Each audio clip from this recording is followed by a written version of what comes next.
Welcome to the Chaffin Church podcast. My name is Marty Holman. I'll be your host today, and today I am discussing, I have an amazing conversation with Ric Porter. Ric Porter is an accomplished guitarist, and he attends Chaffin Church.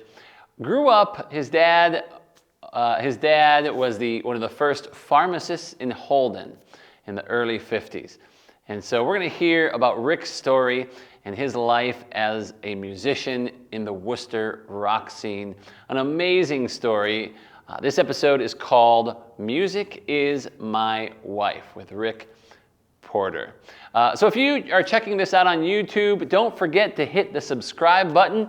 We have a lot of great connections, a lot of great conversations we're going to be having with other Holdenese. I don't know if that's actually a term. Holdenites, there you go. And a lot of great conversations with people in the Wachusett area and North Worcester area, business owners, politicians, and other such things. And so please subscribe, hit the bell there, and you'll get notice whenever that we connect. Also, whenever we have our live stream every Sunday morning. Also, if you're checking this out on Apple Podcasts or Spotify Podcasts, don't forget to subscribe to our audio podcast. With all that being said, check it out. Here is my conversation with Ric Porter. How you doing, Ric? I'm doing well today. Thank you for hanging out with me this morning.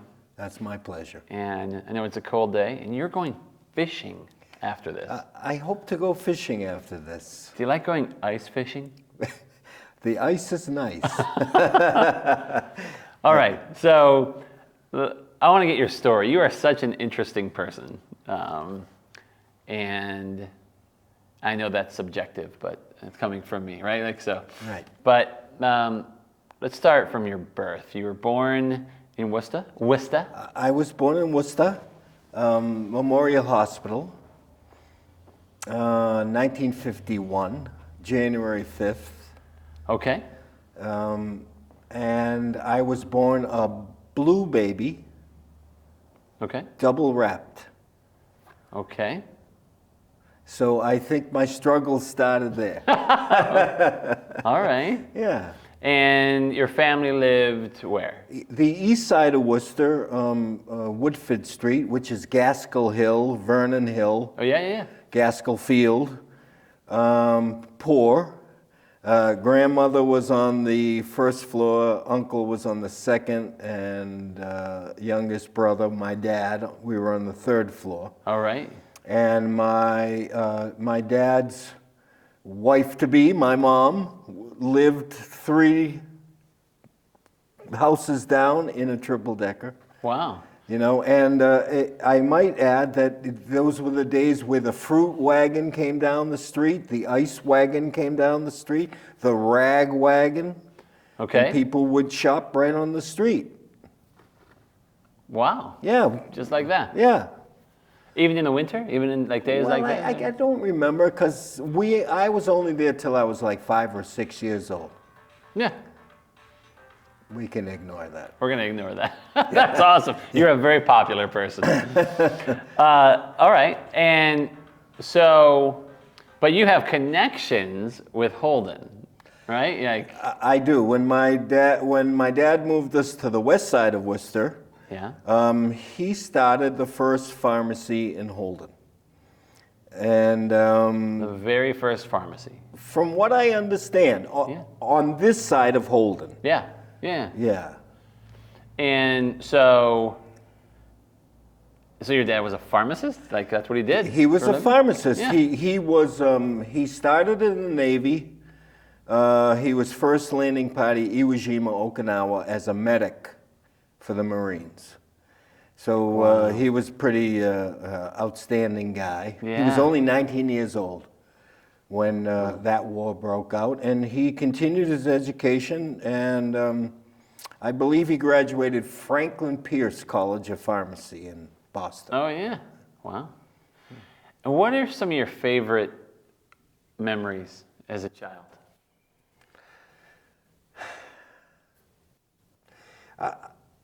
I think, like most people, my favorite memories was my grandfather died early, and my Dad took my mom's mom, my grandmother, in.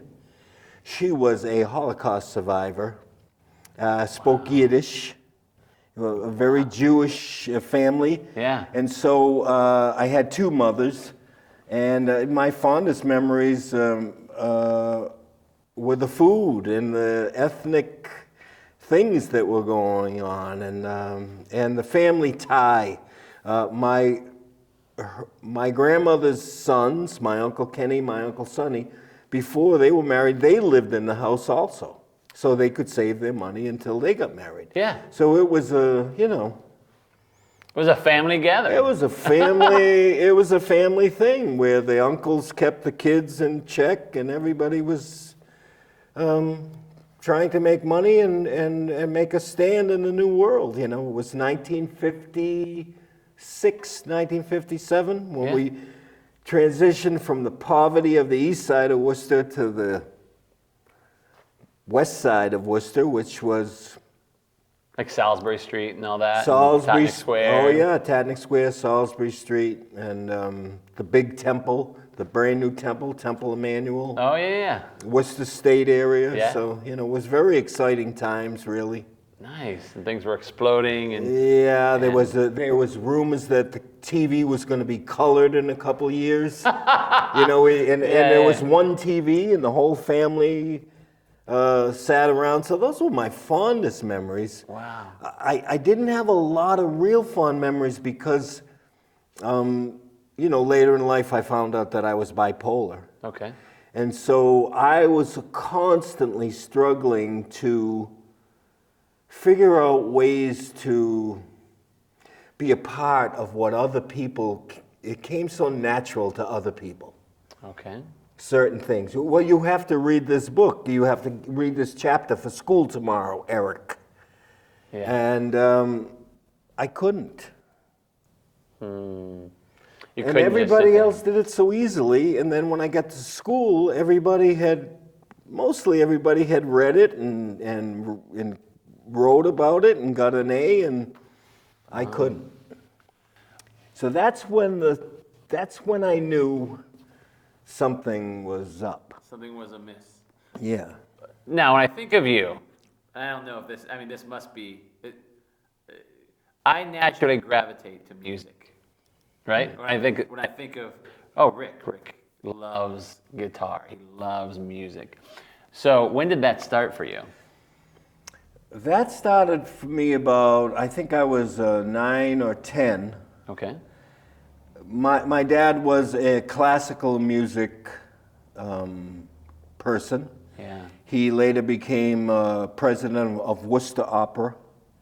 And so as a kid, he was always splicing and dicing and making stereo speakers in his room, and was always on top of the latest opera recordings. And so I grew up hearing that. And as a little kid, I can remember sneaking down into the cellar and touching the turntable that I was not supposed to ever touch. Oh, man. And playing the music and grabbing a stick for a baton, and literally that was my happy place.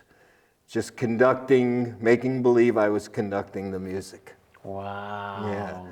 So. I mean, because turntables are coming back now, right? They're finding this way back into the new generation, and they're just such an amazing sound. I can almost see that as a soundtrack in a movie. You sneaking downstairs and listening to this. Yeah, it was so, and believe it or not, even though my history is in rock and roll and country music, when I leave here and turn on the radio, it will be classical music. Really? Oh, every day. I can't get enough of it because they are the true masters. It's true. And that everything everybody is trying to do has already been done.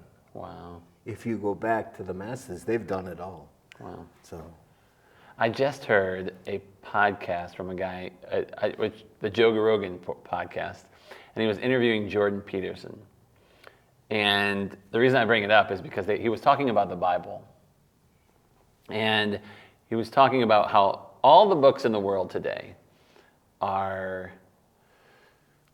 make up the fiber of our culture, like in general. Right. Right?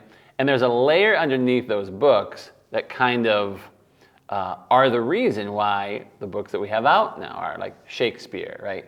And how Shakespeare is like like where everything else comes out of today, like those kind of books, those kind of masterpieces. And then you have the Bible, Right.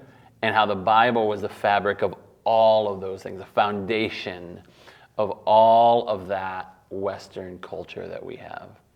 And I just thought that, like, what you just said is so pertinent to that, how the classical... Same. Yeah. If you take anything like your favorite song, or favorite Beatles, or favorite this, or this was the best band, or this was the greatest guitar player, Yeah. you can take those notes and find them in the classicals, in the classics. They've all been played there already.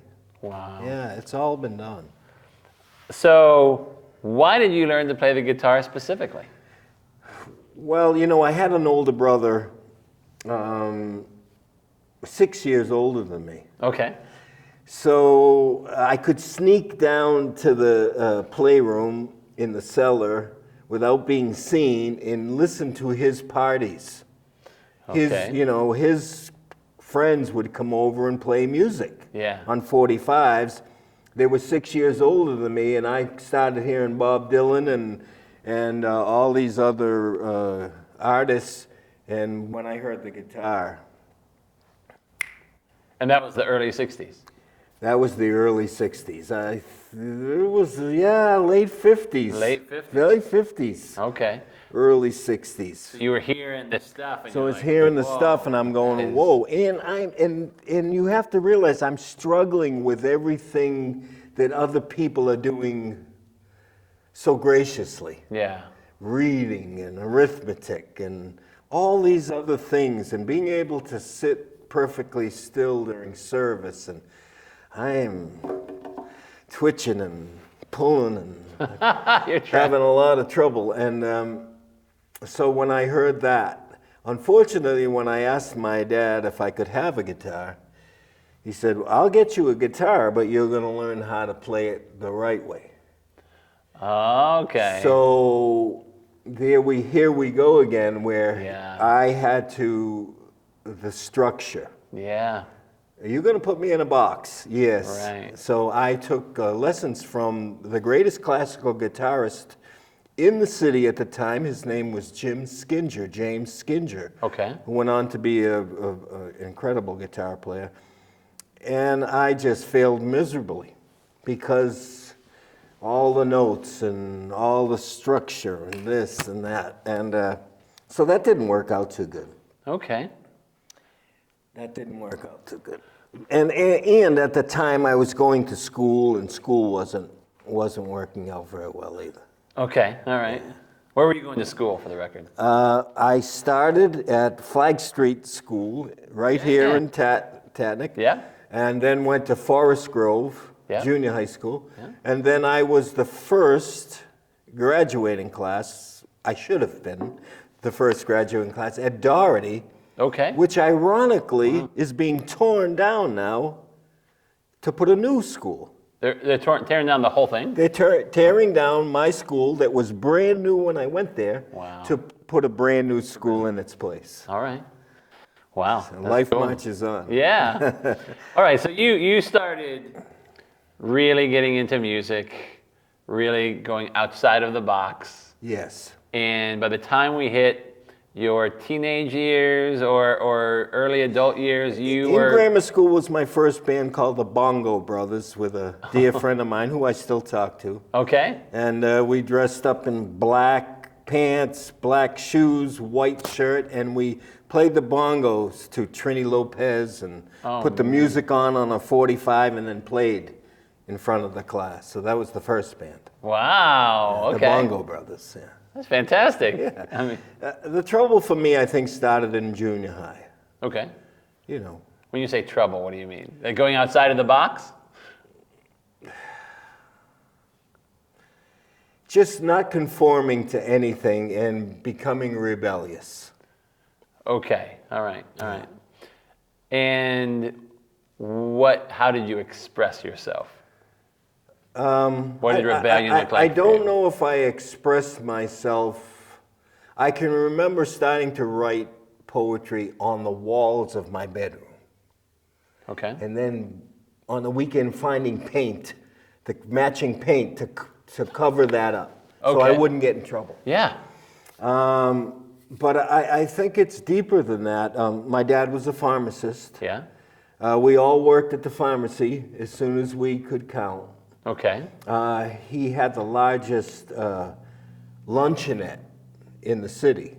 There were 30-something seats at the fountain. And so we all worked there as soon as we could count. And In serve. Holden, or? Well, he moved across the street from Horace's. Oh, okay, okay, And had all a right. big pharmacy then. So then. it looked what, like the, I'm picturing Woolworths. It's a Wonderful Life. Yes. It's like the Old Man Gower, you know? Pretty much. Pretty much. Okay, all right. Pretty much. So, and I think it was then that I started self-medicating. Okay. Wow. Yeah.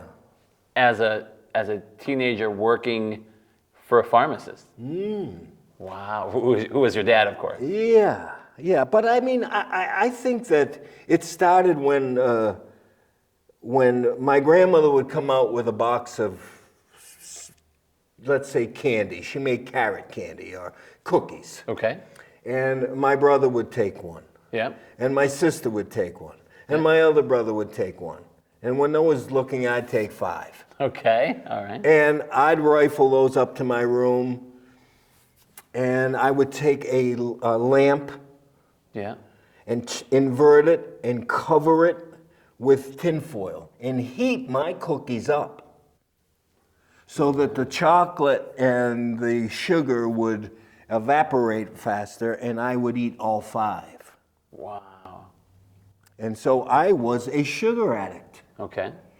So I think it really started there. You know, I guess what I'm getting at is addiction. Yeah. You know, self-medicating. All right. So then. So I don't know if that's off the subject. No, I think we're headed really toward think a bigger Yeah, issue we're heading here. towards a bigger picture. Because you eventually became part of, or did you become part of like a bigger Worcester music scene? I was, you know, with all my craziness and bipolar and ADHZY17, Okay. and being a blue baby and all these other things, they didn't know about a lot of this stuff back then. Yeah. My parents were having me tested. They knew I was a little outside of the box. Yeah. I guess we're going to use the box. Yeah. So I was always being tested, but they just didn't know enough about it. So I was just a crazy kid. Yeah. But I think when I got 15 and 16 and headed into high school, I became more independent and I really got into some trouble. Okay. You know, the trouble really started. Okay. You know. And, I mean, give me an example of trouble. Okay, well, you know, it was juvenile at first, pulling a fire alarm. Yeah. And, or on Halloween, pouring a little gasoline across the road and lighting it. Okay. And thinking that it was fun. Right. And not understanding for one bit the poor firemen or the people or what it would, you know. And my trouble just got more intense. And then the hippie scene broke out. Yeah. And the independence. Late 60s, whatnot, yeah. Yeah, late 60s. And so there was Woodstock, and I went to Woodstock. Okay. Whoa. And, you know, that whole thing. Yeah. And I let my hair grow. And even though we were Reformed Jews, Okay. I came from an extremely conservative family. Okay, yeah. So,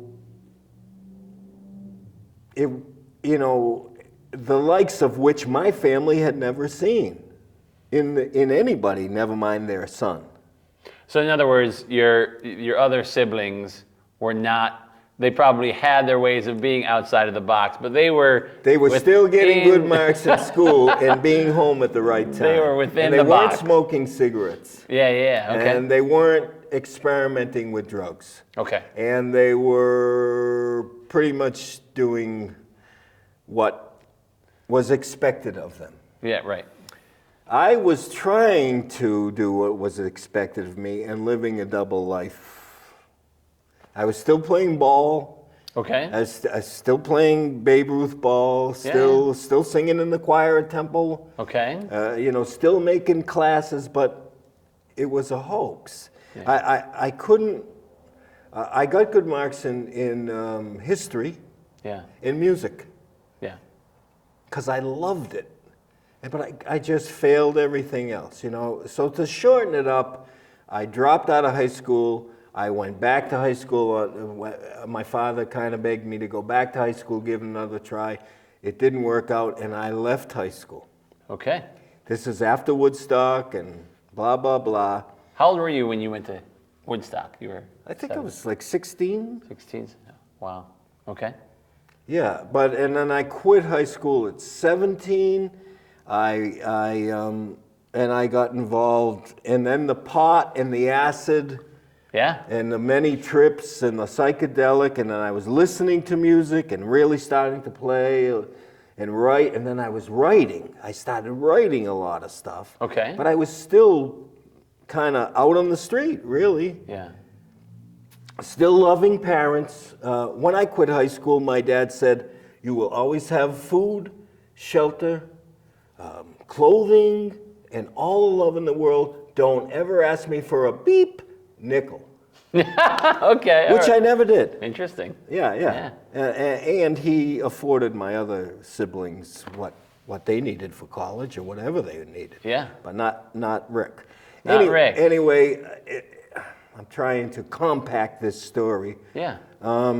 So I went to Woodstock. I came back and I let drugs run my life, and I got involved in heroin. Okay. And so 17, 18, I was doing junk. And at that point, when all my other friends became junkies and started robbing people, I saw what I believe is God. Wow. And I had a friend of mine drive me to a hotel room in Vermont, and I went through the horrible withdrawals of heroin and never did it again. Wow. I saw the devil. I mean, so that friend, particularly close to you. Particularly close to me. Yeah. And you trusted them enough to dump me off. Yeah. Wow. Yeah, so that was the beginning of, this is too big for me, this is the devil. And even though I'm something different than most people, I'm not going to do this. Yeah. So that was the end of that one. And then I came back home and I goofed up a little bit, and my older brother found a set of works in my drawer, up in my room. He was living in Cambridge at the time. Okay. And my dad said, "You got to get Rick out of the city." So I went to live with my older brother, who lived in Cambridge with a bunch of people. Yeah, like a commune. It was a little bit of a commune, and they were friends with people in Provincetown. And these people got an idea to go to British Columbia and start a commune. And I went. Okay. So I left the country for 2 years, and I was in a commune in British Columbia. Okay. When I came back, Tiny Stacy, who owned the Blue Plate in Holden, who had worked for my father, somehow I got in touch with him, and he said, "You're doing good." And he was the bodyguard for the Dalai Lama. And he knew I was struggling with drug abuse. Yeah. He said, "I want you to meet this guy, Paul Vona. He's having a little party." I went to his place, and he was a piano player, and I strummed with him in the lock, the blessing. And we hit it off and started writing, and the rest is history. The biggest local band ever in Worcester, Zonka Raz. Really? Zonka was his dog, named after Larry Zonka. He was a graduate of the University of Miami. Okay. Larry Zonka. Yeah. And my dog's name was Rastus, given to me by a doctor, a friend of my father's who couldn't handle him, and I called him Raz. So we put the two names together, and that was the beginning of my first band, Stardom, Ego, Big Shot. Yeah. And I wrote a lot of the songs, and that was the beginning of Ric Porter, the rock guy. So, wow, okay. So Zonkaraz was a pretty big band. Pretty big band. Played with Taj Mahal, Allo Guthrie, Wow. Gino Vanelli, pretty big band. Yeah. And how many members did you have? There were, I think, 10 at one point. 10 members of the band. Yeah, 10 members. So was it a jam band or what, like rock and roll, straight up rock and roll? It was like a mellow rock and roll, and pretty much a Grateful Dead jammy kind of thing, but a little more structured than that. Okay. And 7-year run. Wow. And Ian recorded at Longview Studios, one of the most famous studios ever. Yeah. Where Aerosmith, the Stones, and it was funded by a Coconut Grove Records out of Coconut Grove, Florida. So there was jetting down there and going to and fro and and everything seemed to be great. And now this whole time I'm bipolar and I don't know it. Yeah. So pretty interesting life, that way. I mean, so the Times being what it is, I assume there are lots of people, and maybe even lots of musicians, going through the same thing, or that have like. I only say that because my mom was a classically trained pianist, amazing, and I guess you came from two different places, right? Obviously, but my mom came from a very strict Baptist fundamentalist background, and she was diagnosed with bipolar. And early on, one of her struggles was they really didn't know what to do medication-wise. Right. So they were just like piecing it all together, and and she wasn't self-medicating because she then married a pastor who was a fundamentalist, independent Baptist, and they don't drink. Right. There was no self-medicating whatsoever in that scenario.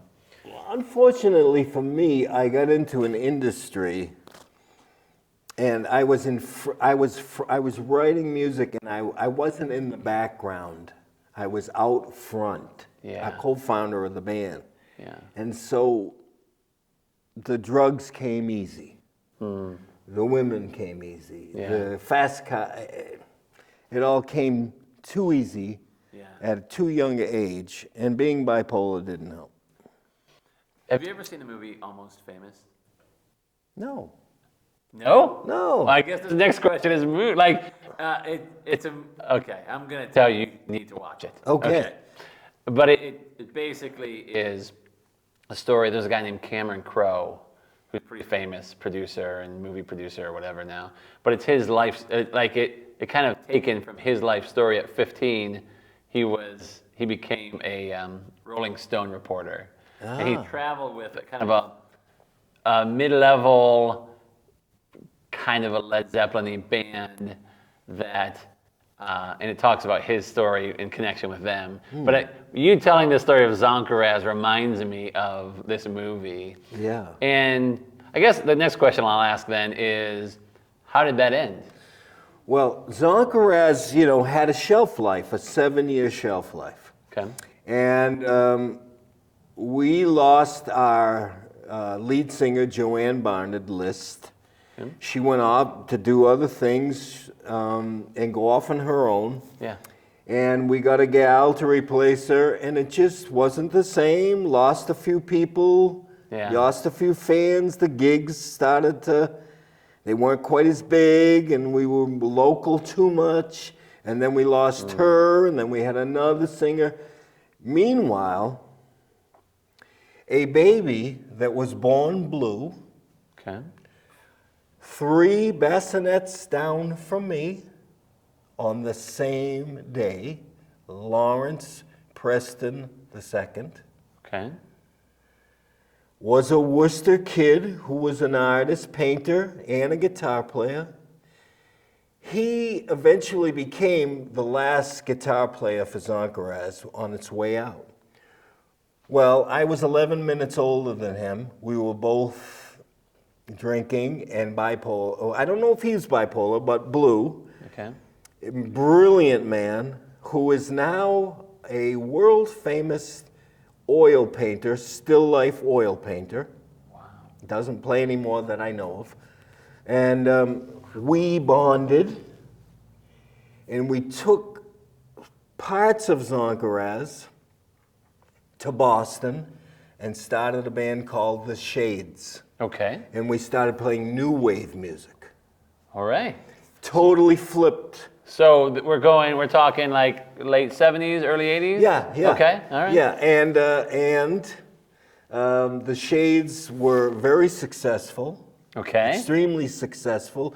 Had the longest playing local hit single in Boston history. Wow. COZ and WBCN. Okay. What's that called? What was that song Those called? were, that was Wanna Make Love. Okay. And we were in the studio, and we were opening up for Robert Palmer, and we were touring and doing big concerts, and we were skinny, and I was in a pink jumpsuit and makeup, and we had mannequins on stage all wearing shades. Wow, you had a thing going. We had a really big thing going, and we had a great hit single. Unfortunately, our company was taking all the money and doing it. Wow. And so when we had the hit single and went back into the studio, we didn't have the funds. We didn't know that. We were just the working musicians. We didn't know that the company had gone broke, and when we came out with the second single, it bombed, and the Shades were gone. Yeah. That was like a 2 or 3 year run. Personally, I think that was the best band I was ever in. Really? Wow. Yeah. Well, this kid I was born with, that's Larry Preston, amazing. We were a force. And so we took a year off, I believe, and then we got back together. It was the time of the Stray Cats. Do you remember the Stray Cats? Yeah, the yeah. rockabilly phase? Yep. So we started a rockabilly band called Preston Porter, and that had another incredible run. Yeah. And we were the cock of the walk of Worcester for quite a while. Okay. Yeah, and that was that. So in the midst of all that, Drugs drugs and alcohol. Somewhere and along women. the line, you became some sort of family man, or is Not that at is that that even? time. Well, We're talking later than that. no. Well, I did. Well, during the Shades, I knew a girl, Laura Klein. Okay. Her mother owned the dance studio. Charlotte Klein. Charlotte Klein? Yeah, right there at Tatnuck Square. Yeah. So I think I was in New York for some reason. I don't know if I was playing. And she was the original Maria in A Chorus Line. Okay. The Broadway play A Chorus Line. Okay. I believe I knocked on the back door of the stage when I was in New York, and she came back, and I said, Laura, it's Ric Porter from Worcester.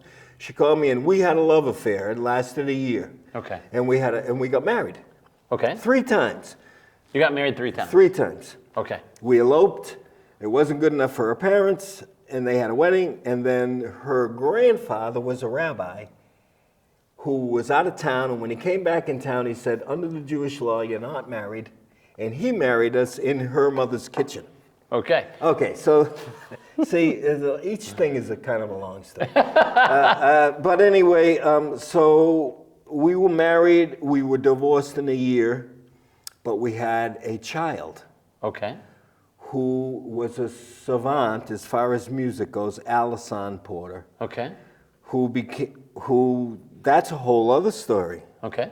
And Allison went on to be a singer, dancer, actor, movies. Wow.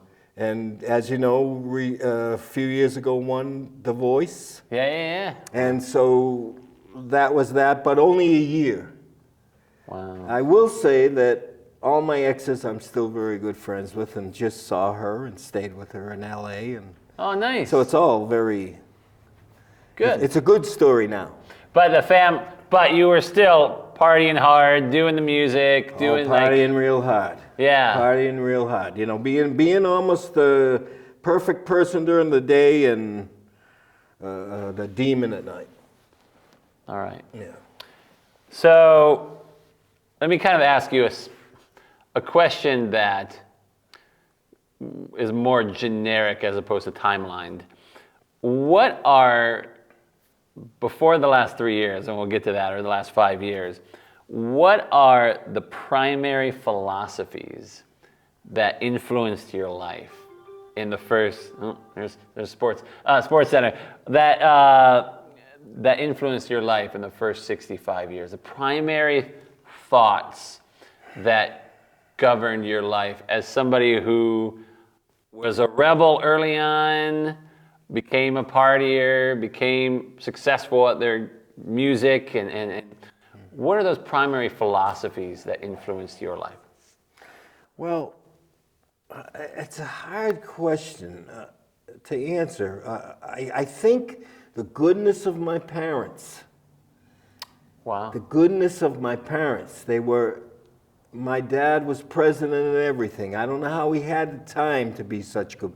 My mom helped the poor. She was always giving. She learned Spanish so she could go into Worcester and teach the Spanish kids. Give. Wow. B'nai B'rith, this thing. They were always doing that. So they were just so good, I think they instilled that in me. Yeah. So when I quit music, I was just a 120-pound skinny. I didn't know what was going on. I quit music. I met my wife that was going to have 2 more children with me. Okay. We bought a farm. I started a landscaping business. Okay. And I went good. Okay. But I was still sneaking out at night, drinking, and wow. I was still self-medicating. Yeah. Because I still didn't know I was bipolar. So I think in the beginning, it was my love of God and parents and knowing goodness from evil. Wow. Okay. That's what I think. So, but after 25 years of trying to be this good father, hardworking landscaper, restoring an old farm and raising labs and doing all the good stuff, I left. You left. The music. The music. The music called me. Oh, the music called you. Called me. And so I relinquished all the property and everything, and then I pursued the music again. Wow. Yeah, that was a 12-year run. So you say music called you. Like that is, the two couldn't coexist? Like you... Couldn't. Really? Well, you know, music to me is a total commitment. Yeah. It's getting up in the morning and playing and smoking your cigarette and jotting down a song and then going to a rehearsal and then coming home and having a beer and maybe working on that song and then heading out at night. There's a jam in Auburn. There's a jam in Worcester. Wow. Your buddies want you to be in Nashville next week, and your daughter's on The Voice, and if she wins, she might go on tour, so you better get out there every Monday to see The Voice. Wow. And then fly back for your gigs here. Because there were other bands. Yeah. You know, there was Ric Porter Band, there was Ric Porter and Ruckus, there was Ric Porter and the Sons of the Soil. Yeah. They weren't as famous as the ones prior to the exodus from the farm, but And it all led back to the same thing. Too much drinking, too much staying out late, too much foggy, fuzzy stuff. Yeah, it becomes something you both almost love and hate. Oh yeah. Like at the same time. Oh yeah. Yeah, but the self-medicating always was the demise. Always put me in the darkness rather than the light. Okay. Yeah. And it culminated, if I can interject this, it culminated with me going, putting a few things and all my guitars and my dog in a car and driving out to LA when I thought my daughter was gonna win The Voice, which she did, and go on tour. That she won The Voice, but the touring didn't work out. And then we had a little squabble because she is sober and found out I was Not. So it exiled me to the mountains of Southern California, all alone with a dog and not much money. But I had my guitars and I played myself through. I lived in a little camper up in the mountains. Wow. And I played, and destiny, people would help me, and I met people, and they would bring me food, and that's where I met Jesus Christ. Wow. And that was quite a while ago. And Yeah. that all culminated to sobriety and me sitting here clean. Okay, so I don't know if you want to back up, but when I met you, okay, you were traveling, doing gigs mostly local, right? Yeah. And also occasionally in Nashville, California, right? What was it like as a journeyman in that way? What was it like transitioning into COVID? it was a blessing. Okay, not the answer I expected. I was so out there before COVID. Touring with my daughter. I'm 68, and I'm young, and I'm in Nashville, and I gotta be here, and I gotta be in LA, and I was so too big in my own mind. Okay. It's just, and then everything was too trite to me. Oh, you're a guitar player? Pff, you stink. Nobody stinks. You're at a certain stage, Yeah. you know? And I was, your pants get too big. Yeah. Can I put it that way? Yeah. Your pants get My too dad would say britches. I Your think. britches are too big.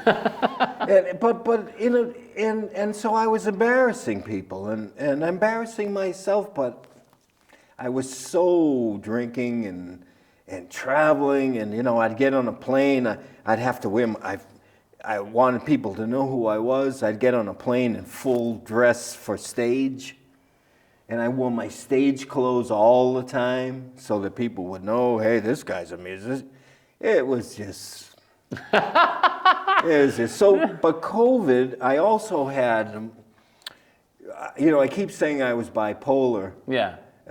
I had an episode. Okay.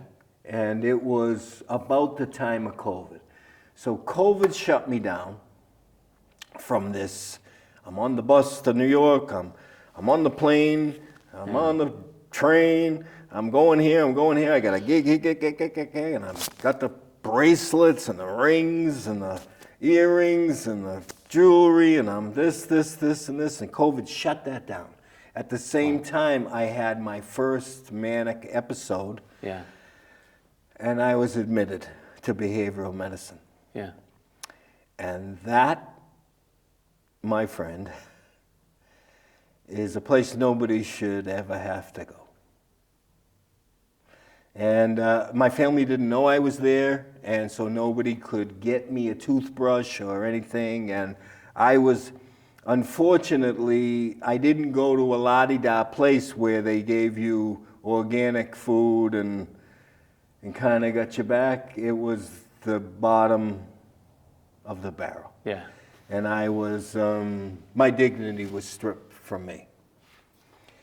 And that's when the wake-up call came. Hey, you're either going to keep self-medicating and not admit or learn about who you are and what you have. So I went in full and I took the 60 hours of classes and I paid attention and I learned about being bipolar.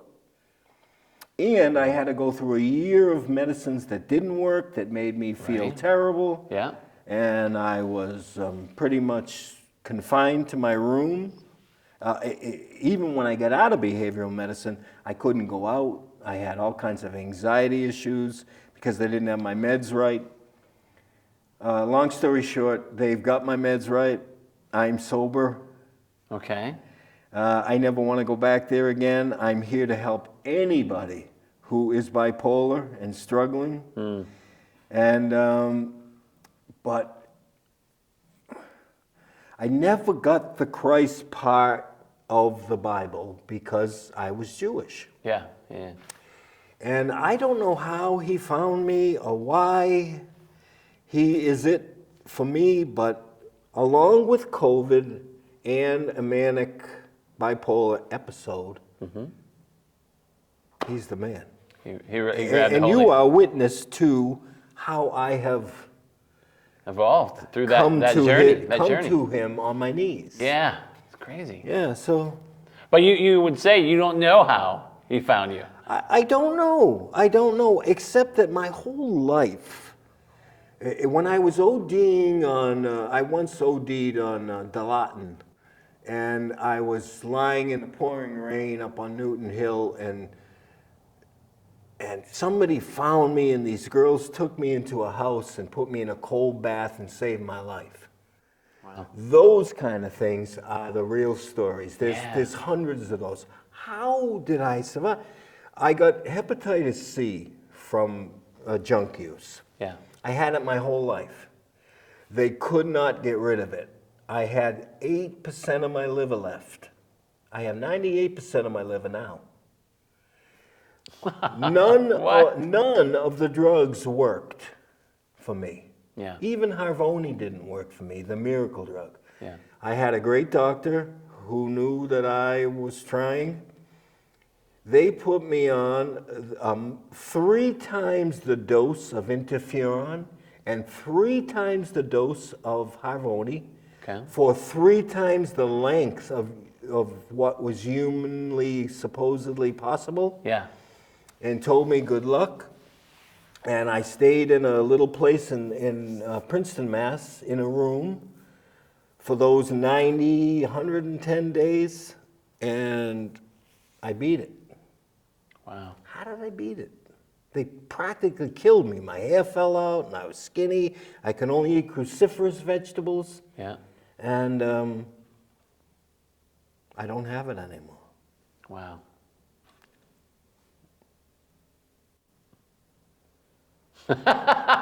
So that is what an amazing story. And there's a bunch of, I guess I shouldn't be here. Yeah. I guess I shouldn't be here. Somebody wanted me here. Yeah. And I have a feeling it's Yeah.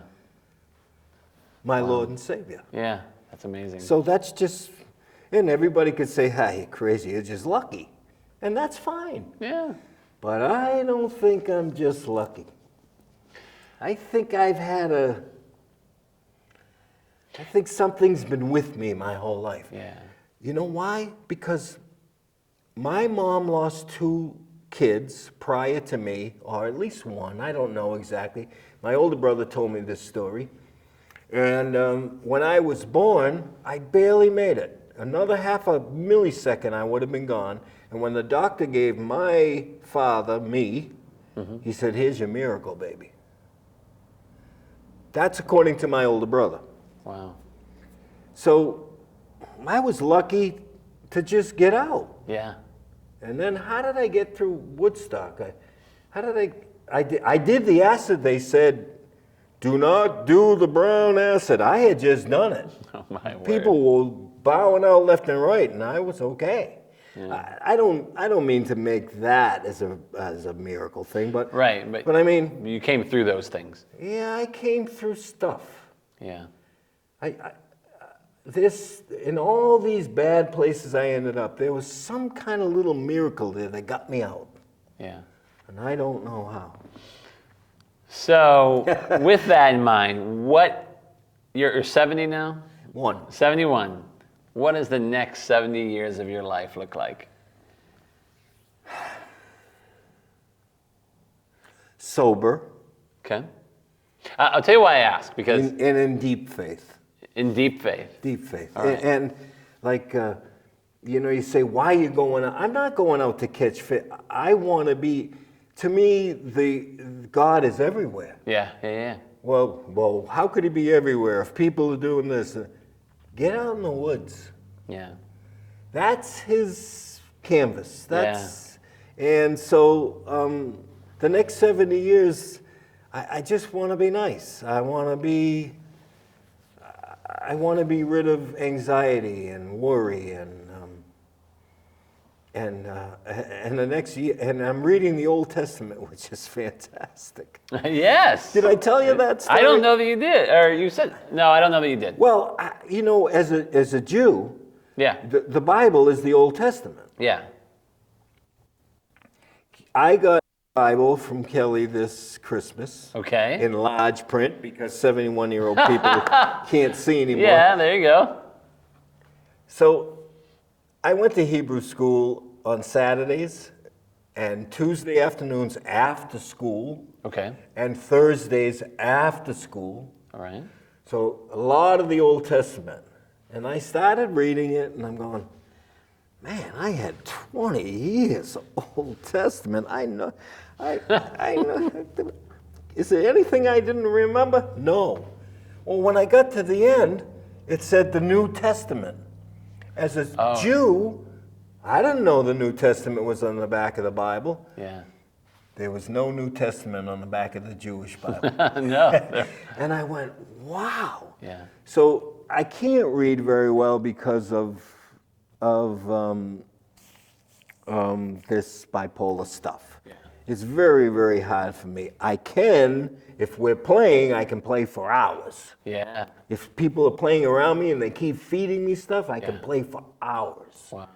But I can't do a lot of stuff for hours. Yeah. However, this Old Testament and the New Testament, fascinating.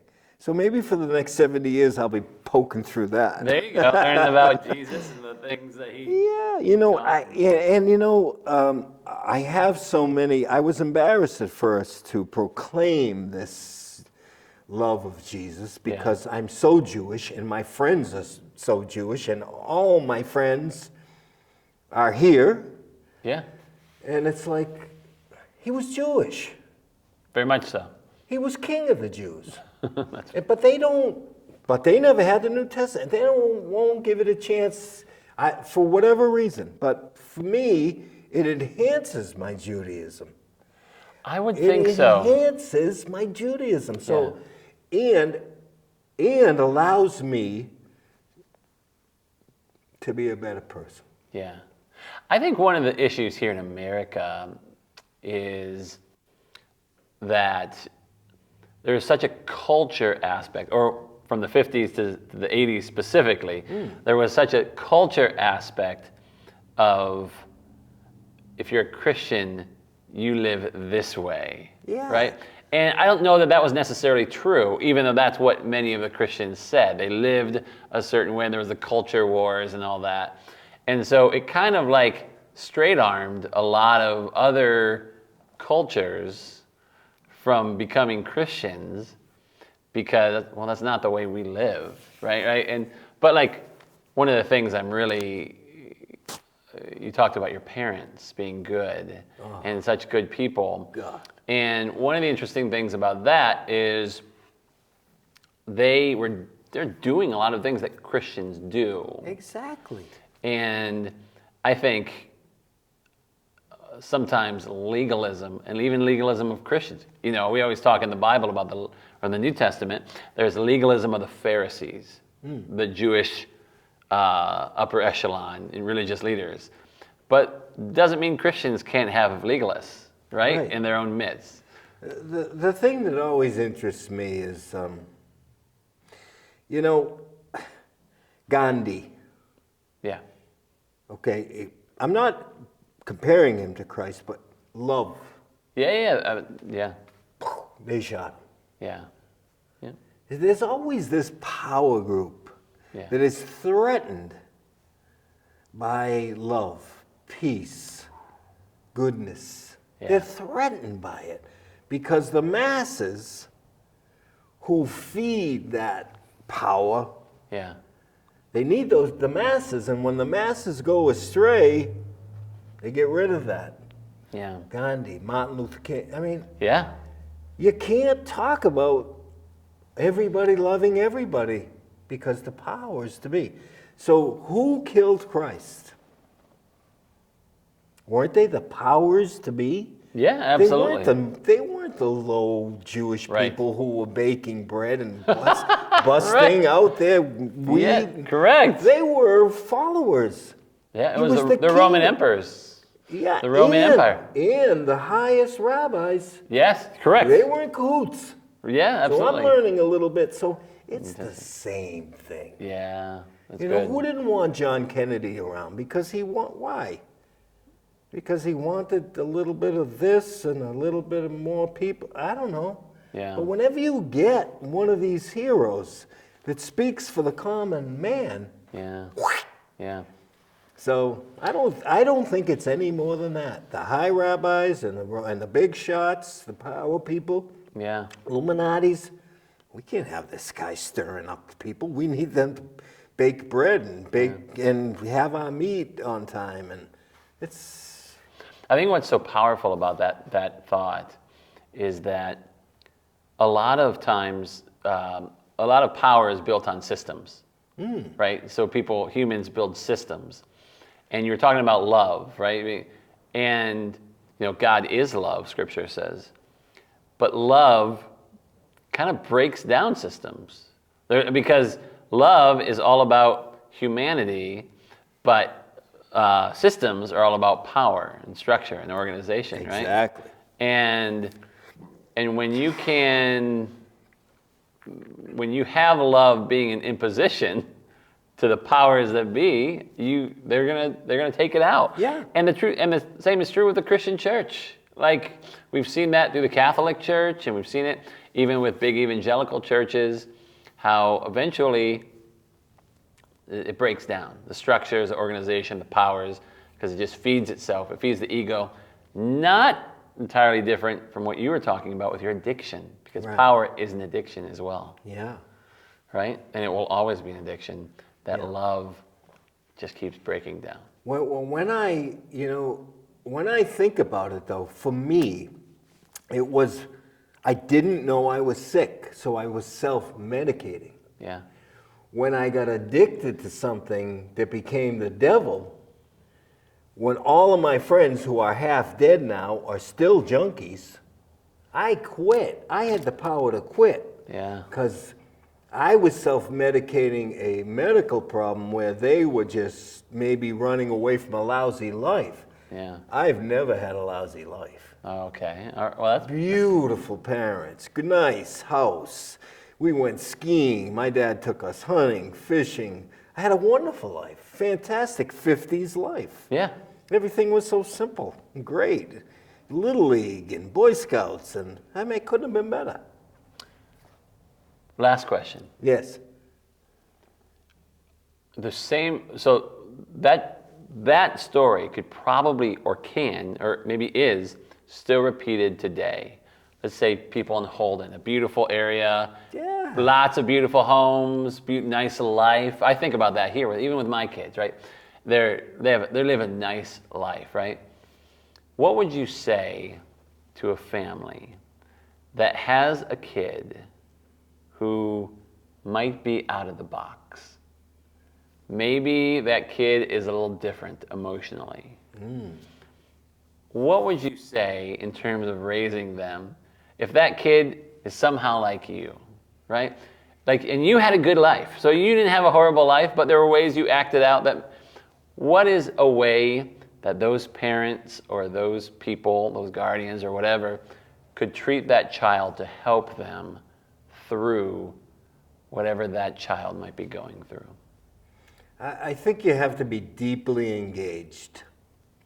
Okay. You know, and in the same breath, ebb and flow. You know, engage and let him free. So not micromanage, but engage. That's the worst. Right. You micromanage that kid, and he's just going to turn that into. Yeah. But why are you feeling this way? Why did you get so angry? And then, not the micro.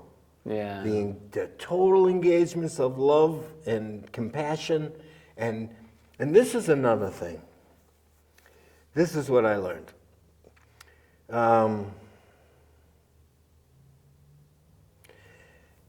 You want to encourage, not demand. Yeah. You know what I mean? You have to do this, this, and this. Encourage. Maybe you ought to try this. Let's give it a try. Let's go down there. Let's talk to somebody who's doing this. Maybe this is a good outlet for you. Yeah. Encourage. Yeah. That's not going to work. What are you, an idiot? What are you, crazy? Yeah. That's going to cost me $50 and you're going to throw this. Yeah. Encourage. Yeah. Encourage. Geez, Dad, I think I like to do this. Well, nobody else is doing that. Yeah, but I think I'd like to do that. Well, let's go check it out. Let's go find somebody who's doing it. Yeah. And let's try it, you know? Wow. Deeply engaged. And ebb and flow. encouragement. Ebb and flow and encouragement. Encourage. Yeah. Don't be such a... You're the parent, but you're not necessarily the whip master. Yeah. Encourage. What I love about that term deeply engaged is I think everybody would agree that we should nowadays we should let our kids ebb and flow and not micromanage. But the deeply engaged part is important because I think what's happening is we're raising a generation of metaverse addicts, people who are literally addicted to technology, to the digital screen. Oh, yeah. And that probably started with my generation. It did, and yeah. as parents, we're just handing that off. Yeah. I don't think we can ever change that. And you know that toy that the church has allowed me to play with? Yeah. Oh my God! Thank you so much. The guitar pedal. Look at that. Don't let that toy. Oh my God! It's fun. It's right? so much fun. Yeah. But you know, it's like all I can say is, you know, my son is bipolar, and I didn't know. Okay. I thought my son had a wonderful upbringing, no bad feelings towards me, anything. And he had. Thank God I had mine first, and I was there for him, and I knew exactly how to be. Yeah. But and he's doing great because I didn't say snap out of it, get with it. Yeah. And I said, come to me. Yeah. I'm not going to rebuke you. I'm not going to rebut you. I hear you. Get it all out. Spit it all out. Tell me how much you hated this. And he did. And I said, really? Yeah. You hated when I brought you there? And I hated that. Wow. And so engage, you know. I think that you might think you were having a great time at that picnic. He might have been like just bumming out so bad. Wow. You know? Yeah. I think that's very similar to the way Christ deals with us too. Oh yeah. He's like, deeply engaged. Because how much of the time, and maybe you're not there yet, but I've been a Christian now for 30 years plus, maybe 40. And how much of that time is like doubting and like, I don't want to go to church. I don't want to do this thing or whatever it is. I don't want to help these people today or whatever. And I have a God Jesus takes me in and says, I hear that doubt. I hear that doubt. I hear that you don't want to be a good boy today. I hear that you come on in. And he just takes me and hugs me. And obviously not in a physical sense, but in a very Oh, no, I metaphysical know. sense. I get it. And he is our great Father. And anyways, what a powerful, deeply engaged and encouraging. Yeah. Well, thank you for talking. Oh, thanks for having me. You didn't think we could get through here in 1 hour. Was that an hour? It was 1 hour. Great. And praise God, I think we could have gone longer, but Well, I have individual stories from yeah. each of the things, and the rock and roll stories can go on and on and on. But you know, it was very enjoyable. Well, I appreciate your candor, and I can't wait to see what the next 70 years brings in your life.